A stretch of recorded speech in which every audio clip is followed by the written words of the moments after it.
जीवन के इस दौर में हम अक्सर सोचते हैं कि हम बहुत खुश हैं या फिर हम बहुत ज़्यादा दुखी हैं। कल मैंने एक ऐसे आई वाक्य देखा कोर्ट में। एक महिला थी, उसका बच्चा पोक्सो में था। तो फाइनल आर्गुमेंट हो चुकी थी, जजमेंट आने वाला था। या तो बरी करेगी या फिर 20 साल की सज़ा करेगी। बहस हुई शाम के वक्त। जजमेंट का टाइम हुआ 5 बजे। पुलिस वालों ने बच्चे को जेल से कोर्ट में पेश किया। स्टार्टिंग में मैंने बच्चे को देखा तो मुझे लगा कि यार काफ़ी चिल बंदा है, सज़ा होने जा रही है, कितना खुश है। पूरा तरीके से आया। आशा आते ही उसने सबसे पहले उसकी माँ के पैर से कोर्ट में अंदर पेश हो गया। काफ़ी देर वेट किया, 10-15 मिनट। जज ने कहा कि आज इसका फैसला नहीं सुनाएंगे, कल सुनाएंगे। कोर्ट से बाहर आए, माँ मिली, लिपट के रोने लगी बच्चे से। बच्चे ने हिम्मत दिखाई। बच्चे ने माँ से कहा कि या तो मैं तेरे साथ रो लूँगा, मुझे तो चुप भी कर लेगी, लेकिन मैं टूट जाऊँगा अंदर जेल में, मुझे वहाँ कौन चुप करेगा। फिर मुझे थोड़ा सा अजीब लगा।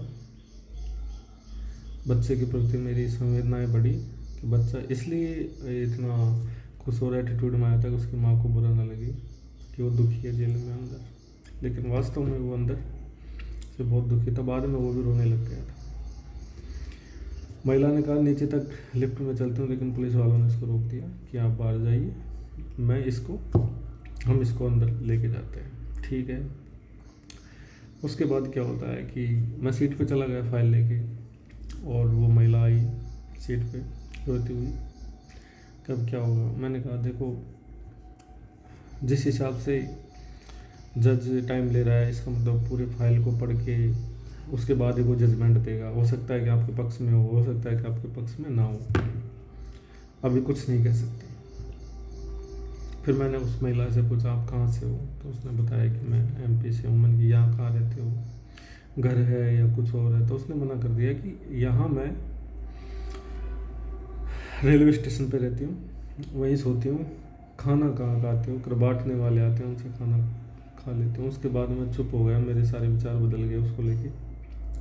मैं बिल्कुल सुन्न हो गया। उस महिला के पास से एक जोड़ी कपड़े थे, उसके अलावा कुछ नहीं थे। वो पता नहीं कितने दिन से अपने बेटे को छुड़ाने के लिए यहाँ धक्के खा रही थी।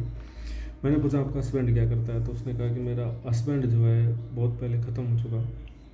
मैं अकेली हूँ, मेरा एक ही बेटा और कुछ नहीं है मेरी फैमिली में। ना मेरे पास मकान है, ना घर है, कुछ नहीं है।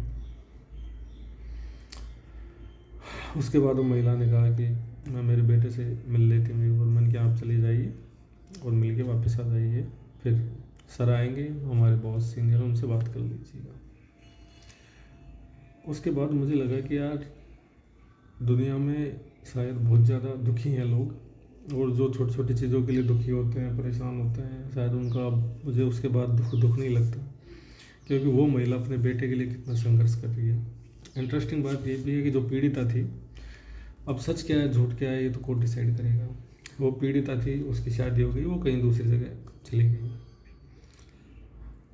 पर इस केस में जहाँ तक मुझे लगता है कि अगर इनके संबंध भी बने थे तो वो आपसी सहमति से थे, क्योंकि ये दोनों गर्लफ्रेंड बॉयफ्रेंड थे, मिले थे, आते जाते थे, बर्थडे पे मिले थे, काफ़ी लॉन्ग टाइम साथ रहे। फिर वही इस टाइम के हिसाब से इन्होंने शादी करने का डिसीज़न लिया, भाग गए, घर वाले एग्री नहीं होंगे, दिल्ली चले गए थे। पुलिस वालों ने पीछे और घर वालों ने पीछे से कंप्लेंट दर्ज करा दी कि ऐसे ऐसे हमारी बेटी को भगा ले गया, बेला फुसला के, जो भी XYZ जो होता है। लेकिन ऐसा नहीं था। इसमें ये था कि वो बच्चा जो है या वो लड़की है आपस में एक दूसरे से प्रेम करते थे, लेकिन माइनर होने की वजह से ना तो वो शादी कर सकते थे और ना ही वो भाग के कहीं रह सकते थे, क्योंकि दोनों ही सिचुएशन में ऑफेंस है। चाहे दोनों की सहमति से गए, लेकिन जो लड़का है उसके ऊपर ज़्यादा दिक्कतें आती हैं।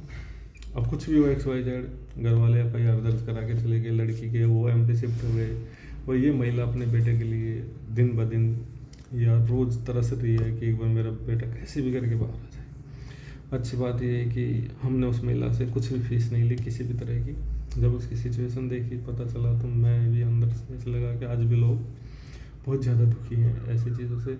और जहाँ तक पॉक्सो का सवाल है, आजकल इसमें बहुत ज़्यादातर मामलों में काफ़ी दिक्कतें आ रही हैं। कुछ मामले फर्जी भी आ रहे हैं, मतलब सब तरीके के मामले आ रहे हैं, सही भी आ रहे हैं, गलत भी आ रहे हैं। लेकिन अक्सर ऐसे होता है, ज़्यादातर केसेस में देख रहा हूँ जिसमें ये होता है कि कम उम्र में भी लड़का लड़की प्यार करने लग जाते हैं। गवर्नमेंट को डिसाइड करना चाहिए कि रियल एज क्या होनी चाहिए। एग्जैक्ट 16-17 साल तो आराम से ही मैच्योर हो जाते हैं आजकल के बच्चे। प्यार करते हैं, घर वालों को पता चलता है, सीधा पॉक्सो, सामने वाले की लाइफ डिस्पोज, मतलब पूरी तरह ख़त्म हो जाती है।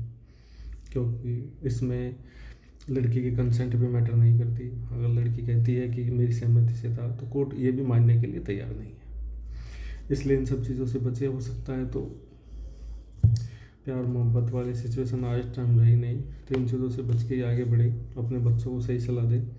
और शायद 18 से पहले तो इन सब चीज़ों से दूर ही रहिए, नहीं तो जब पॉक्सो लगता है ना, तो कोई बचाने नहीं आता। इसमें जज वज कुछ नहीं कर सकता, जानते हुए भी कि ये दोनों आपसी सहमति से प्रेम करते थे। लेकिन अगर उसमें प्रूफ हो जाता है कि इनके फिजिकल रिलेशन बने हैं, तो कोर्ट ये मानता है कि क्राइम हुआ है। Thank you so much.